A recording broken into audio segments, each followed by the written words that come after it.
नाशिकच्या तपोवनातल्या वृक्षतोडीवरून एकीकडे पर्यावरणप्रेमी संतापलेला असतानाच यावरून जोरदार राजकारण पाहायला मिळते। अभिनेते सयाजी शिंदेंनी वृक्षतोडी संदर्भात मनसे अध्यक्ष राज ठाकरेंची भेट घेतली। राज ठाकरेंच्या शिवतीर्थ या निवासस्थानी तपोवनातल्या वृक्षतोडी संदर्भात चर्चा झाली। काही दिवसांपूर्वी मनसेने देखील वृक्षतोडी विरोधात भूमिका घेत आंदोलन केलं होतं। दरम्यान उद्धव ठाकरेंच्या शिवसेनेनेही वृक्षतोडीचा निषेध केला। विशेष म्हणजे सरकारमधील अजित पवारांची राष्ट्रवादी आणि शिंदेंची शिवसेना हे देखील वृक्षतोडीच्या विरोधात उभे ठाकले आहेत। त्यामुळे आगामी कुंभमेळ्यासाठी होणाऱ्या वृक्षतोडीवरून आता भाजप एकाकी पडली आहे का असा प्रश्न आहे।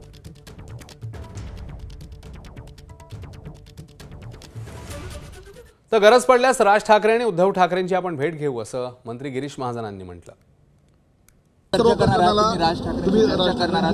निश्चित मला काही हरकत नाही।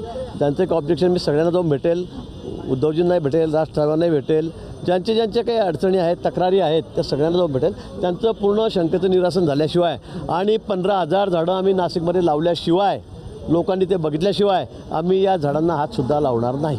आम्ही एकही झाड तोडणार नाही। म्हणजे मागच्या वेळी, गेल्या वेळी ज्यावेळेला कुंभमेळा झाला त्यावेळेला साधुग्राम होते, तिथे आम्ही रावट्या टाकलेल्या होत्या।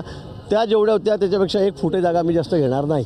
पण दरवर्षी 12-12 वर्षांनी आम्ही ज्या रावट्या जे टाकतो ते टाकता आले पाहिजेत, आणि ते साधुग्राम आहे, त्याचं रिझर्वेशन त्याच्यासाठी आहे। म्हणून या 8-10 वर्षामध्ये जी रोपं त्या ठिकाणी उगलेली आहेत, झाडं जी उगलेली आहेत ती आम्ही मुळासकट खालून काढू, त्याचं दुसरीकडे रिप्लांट करतो आहे। आणि आपण बघतायत की आता आमची झाडं यायला सुरुवात झालेली आहे।